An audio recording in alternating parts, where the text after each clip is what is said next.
안녕하세요. 유상민 목사입니다. 오늘은 많이 추웠습니다. 한낮의 기온이 영하 5도 정도였는데 체감 온도는 그보다도 훨씬 더 추웠습니다. SNS에는 벌써부터 성급한 봄꽃 사진이 올라오지만 그래도 아직 겨울입니다. 봄을 맞이하는 설렘도 좋지만 아직 이렇게 짱짱한 겨울의 끝을 즐겁게 보내는 것이 우선 아니겠습니까? 오늘 검기현 회장 목사님이 제 책에 대한 서평을 SNS에 올려주셨습니다. 아주 장문의 글이었고 제게는 너무 과분한 내용이었습니다. 칭찬의 글은 항상 고맙지만 과한 칭찬은 오히려 민망하고 부담스러울 때도 있습니다. 지역 후배 목사를 격려하는 글이겠거니 생각하면서 고맙다는 인사를 드렸습니다. 요즘 제 책을 읽고 연락을 주시는 분이 가끔 있습니다. 내용은 둘째치고 핑계 삼아 연락 주시는 분들입니다. 그 연락이 저는 참 반갑습니다. 그러고 보니 잊고 지내는 사람이 아주 많습니다. 서로 연락을 하지 못할 만큼 바쁜 것도 아닌데 어찌하다 보니까 몇 년 동안 전화 한 통 하지 못하는 사람들이 꽤 있습니다. 그렇게 시간이 지나다 보면 만나도 서먹하고 연락하기는 점점 더 어려워집니다. 사람만큼 소중한 재산이 없다고들 하는데요. 우리는 사람을 굉장히 소홀히 대할 때가 많이 있는 것 같습니다. 앞으로 제 주변을 돌아보면서 사람들을 좀 더 챙기면서 그렇게 살아야겠습니다. 오늘 잘들 지내셨죠? 오늘 말씀 보시겠습니다.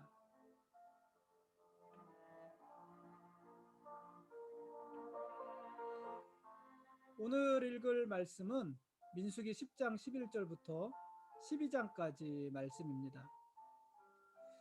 민수기서의 내용은 크게 5단락으로 나누어서 볼 수 있을 것 같습니다. 물론 이게 그 민수기서를 구분하는 것은 사람마다 다 다르지만은 뭐 대충 이렇게 한 5단락 정도로 나누면은 그 내용에 따라서 5단락 정도로 나누면은 되지 않을까 싶습니다. 지도를 보면서 얘기를 하면은요. 첫째 단락은 여기 시내산이잖아요. 이 시내산 아래에서 하나님으로부터 계명을 받고 또 성막을 짓던 그런 때입니다. 이때 이야기가 있고 우리가 어제까지 읽었던 민수기 10장 10절까지의 내용입니다. 둘째는 이 시내산을 출발해서 가데스 바네아까지 가는 과정입니다. 시내산이고 여기가 가데스 바네아예요. 이렇게 쭉 이 경로를 통해서 이 가데스 바네아까지 가는 과정과 그 과정에서 있었던 몇 가지 사건들입니다. 오늘 우리가 볼 내용들입니다. 셋째로는 이 가나안 땅에 정탐꾼들을 보내고 정탐꾼들이 돌아와서 가나안 땅을 악평하면서 보고하는 내용인데요. 우리가 내일 볼 말씀이죠. 여기서 이제 가나안 땅에 정탐꾼을 돌려보내잖아요. 정탐꾼을 보내는데 정탐꾼이 갔다 돌아와서 보고하는 내용들. 세 번째 내용이라고 볼 수 있겠고, 넷째는 그 정탐꾼들이 보고를 잘 못하죠. 그래서 이스라엘 백성이 낙심하게 되고 아주 오랜 시간 동안 바란 광야와 신 광야를 방황하면서 모압 평지로 나아가는 과정의 이야기인데 이 가데스 바네아에서 여기가 지금 바란 광야, 신 광야하고 여기가 모압 평지예요. 근데 여기를 한참 동안 이렇게 방황하는 거예요. 방황하다가 바란 광야에서 신 광야를 거쳐서 이렇게 쭉 거쳐서 모압 평지까지 가게 되는 과정의 이야기를 네 번째로. 그리고 마지막 다섯 번째 이야기는 이 모압 평지에서 요단강을 건너 가나안 땅에 들어가기 직전까지의 이야기. 그러니까 여기가 사해고 이게 요단강이에요. 여기가 요단강 동편, 여기가 서편 이렇게 성경에 기록되어 있잖아요. 여기가 여리고. 그러니까 여기 요단강 동편에서 여리고를 건너 요단강을 건너 여리고로 가게 되는 거잖아요. 그래서 이 모압 평지에서 여기 여리고 요단강을 건너기 직전까지의 이야기를 다섯 번째 이야기 이렇게 볼 수가 있을 것입니다. 그래서 이 민수기서의 주요 배경은 시내산, 가데스 바네아, 모압 평지 이렇게 이야기할 수 있습니다. 그 중에서 오늘은 두 번째 말씀이죠. 이스라엘이 시내산을 출발하는 모습과 가데스 바네아에 이르기까지 있었던 몇몇 사건들에 대한 이야기를 오늘 보게 되는 것입니다. 출애굽 후 둘째 해 둘째 달 스무 날에 구름이 성막 위로 떠오릅니다. 이스라엘이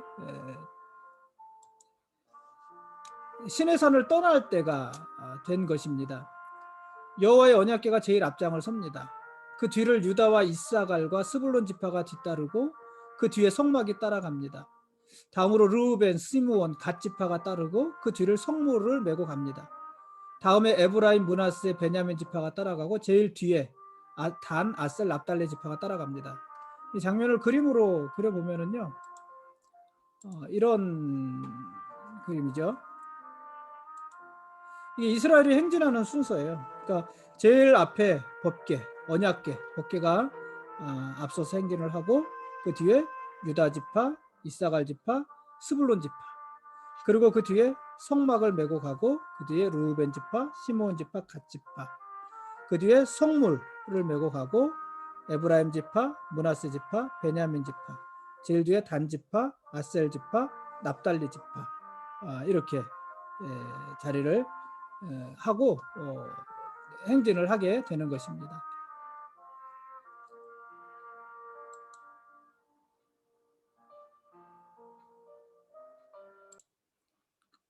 그러니까 이스라엘은 이동할 때 항상 법궤가 제일 앞에서 이동을 했던 거죠. 근데 이거를 이 이스라엘이 진영을 이루고 있을 때가 있었잖아요. 그때는 어떻게 되는 겁니까? 그때는 법궤가 가운데 있고 그리고 유다와 이사갈과 스불론이 동, 그리고 에브라임, 므낫세, 베냐민이 서, 그 다음에 르우벤, 시므온, 갓이 남, 그리고 지파들이 북, 이렇게 진영을 갖추게 되죠. 제가 이 그림을 불러왔어야 되는데 기억나시죠? 그 이스라엘 진영을 갖췄을 때 모습.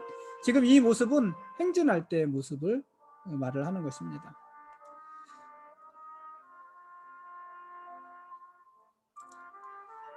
이스라엘의 광야 여정은 사실 평탄하지 않습니다.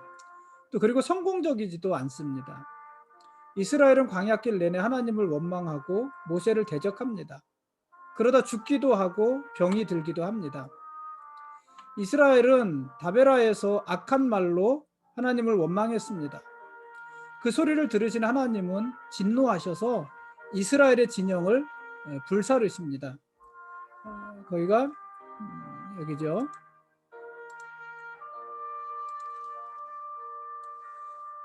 그러니까 시내산을 떠나서 이 다베라에 이르렀을 때 하나님을 원망하다 그 진영에 불이 붙는 일이 생깁니다.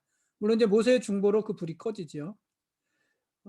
그리고 기브롯 하닷 아와에서는 먹을 양식으로 인해 불평을 합니다. 여기가 기브롯 하닷 아와. 그러니까 이게 불과 한 3일 정도 거리, 그 정도 거리예요. 그러니까 굉장히 짧은 거리잖아요.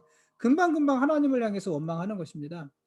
이 기브롯 하닷 아와에서는 먹을 양식으로 인해서 불평합니다. 하늘에서 내리는 만나 외에는 먹을 것이 없다는 것이 이스라엘의 불평이었습니다. 애굽에서 먹던 생선과 오이와 참외와 부추와 파와 마늘을 그들은 그리워했습니다. 이런 이스라엘의 모습에 모세가 절망합니다. 그래서 모세는 차라리 자기를 죽여달라고 하나님 앞에 기도하죠. 자신을 차라리 죽여서 더 이상 고난을 당하지 않게 해달라고 하나님께 기도할 정도로 모세가 절망합니다. 그래서 하나님께서는 이렇게 낙심한 목사를 위해서 70명의 장로를 세워주시고요. 또 그 장로들의 도움을 받게 하십니다. 그리고 고기가 없다고 불평하는 이스라엘 백성들에게는 고기를 주실 것을 약속하십니다. 그리고 바람이 바다로부터 메추라기를 몰고 와서 이스라엘의 진영 사방에 쌓이게 합니다. 그 어느 바다에서부터 바람이 불었을까요? 지금 이게 다 홍해잖아요. 홍해인데 이 홍해에서부터 바람이 불어와서 이곳에 메추라기를 쌓아놓죠. 사방에 쌓이게 하죠. 그런데 이 메추라기를 먹는 것도 이스라엘은 굉장히 탐욕스럽게 메추라기를 먹고 저장하다가 오히려 그곳에서 하나님의 진노를 사게 됩니다. 그것이 기브롯 핫다와고, 또 여기서 조금 더 올라가면은 여기 하세롯이라는 곳이에요. 이 하세롯이라는 곳에서는 어떤 일이 있습니까? 오늘 12장 말씀인데 모세의 형제인 아론과 미리암이 모세를 비난합니다. 모세가 구스 여자와 결혼한 것을 문제 삼은 것입니다. 모세가 왜 구스 여자와 결혼을 했는지, 또 이때 모세의 부인인 시보라가 죽었는지 살았는지에 대해서는 성경에 기록하지 않고 있고, 또 거기에 대해서는 학자들 간에 뭐 여러 의견들이 분분하게 있기는 합니다.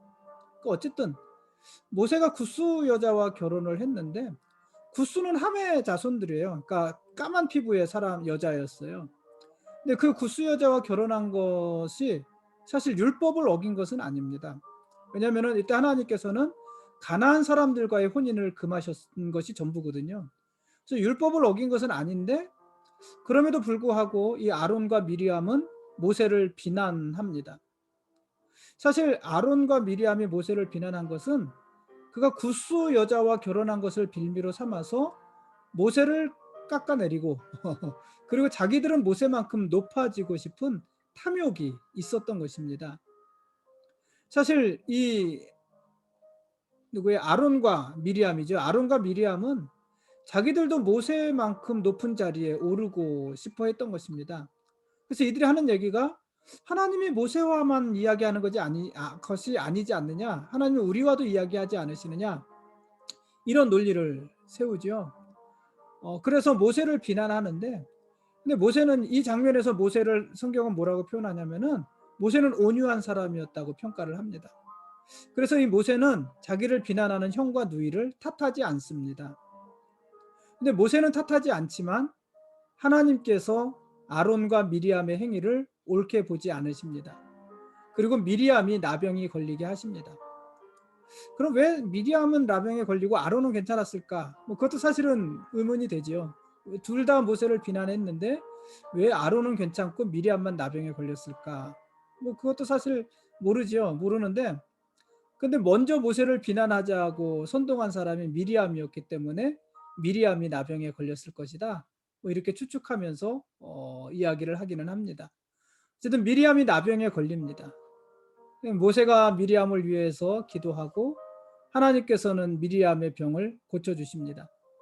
그렇지만 미리암은 그 7일 동안 진영 밖에 가두어져 있어야지 됐고, 그래서 이스라엘은 7일 동안 행진을 중단해야지만 했습니다.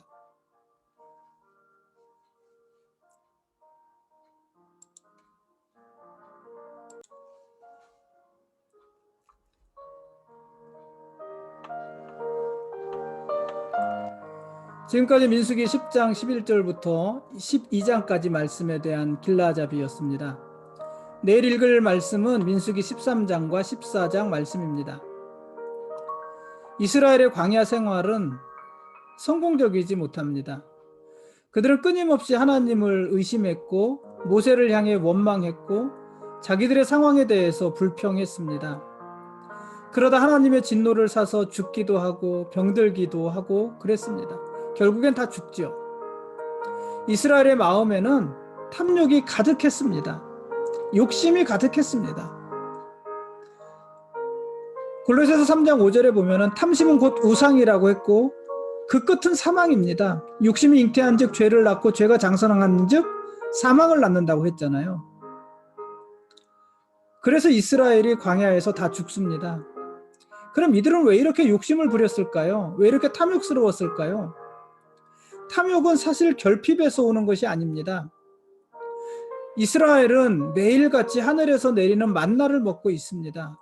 그들은 결코 결핍하지 않습니다. 그들의 옷이 헤어진 적도 없고 그 발이 부르튼 적도 없습니다. 먹을 양식이 떨어진 적도 물론 없습니다. 결핍하지 않습니다. 그런데도 이스라엘은 만족하지 못합니다. 하나님이 은혜로 주시는 만나 말고는 다른 것이 아무것도 없다. 이것이 그들의 불평입니다. 하나님이 먹여주시는 것만 가지고는 먹을 수 없지 않느냐? 하늘에서 내리는 만나만 가지고는 먹을 수 없지 않느냐? 이것이 이스라엘의 생각입니다. 만족하지 못합니다. 다른 것도 먹고 싶다는 것입니다. 그게 욕심이고 그게 탐욕입니다. 그 탐욕이 이스라엘을 사지로 몰고 가는 것입니다. 그럼에도 불구하고요, 이스라엘은 끝까지 그 탐욕을 버리지 못합니다. 그런데 놀라운 것은요, 그래도 하나님이 여전히 이스라엘 가운데 계셨다는 사실입니다. 민수기 10장 35절과 36절에서 모세와 이스라엘은 가장 근본적이고 가장 위대하고 가장 장엄한, 제 판단이 그렇습니다, 그런 기도를 하나님께 드립니다. 괴가 떠날 때에는 모세가 말하되 여호와여 일어나사 주의 대적들을 흩으시고 주를 미워하는 자가 주 앞에서 도망하게 하소서 하였고, 괴가 쉴 때에는 말하되 여호와여 이스라엘 종족들에게로 돌아오소서 하였더라. 성전 위에 구름이 뜨고 언약궤를 움직일 때, 그때 이렇게 기도한 거예요. 괴가 떠날 때 모세가 말하되 여호와여 일어나사 주의 대적들을 흩으시고 주를 미워하는 자가 주 앞에서 도망하게 하소서. 그렇게 앞서 행하시라는 것이죠. 구름이 멈추고 이스라엘이 장막을 치고 한 곳에 머무를 때, 그때 또 이렇게 기도한 것이에요. 여호와여 이스라엘 종족들에게로 돌아오소서. 멋지지 않습니까? 하나님은 이스라엘의 기도대로 이스라엘보다 앞서 행하시면서 이스라엘을 인도하시고 이스라엘 진영 가운데 머무시면서 이스라엘을 도와주셨습니다. 그 하나님이 아브라함과 이삭과 야곱의 하나님이시고 오늘 우리의 하나님이신 것입니다. 그 하나님이 우리의 왕이신 것이고 우리는 그분의 백성들인 것입니다. 고맙습니다.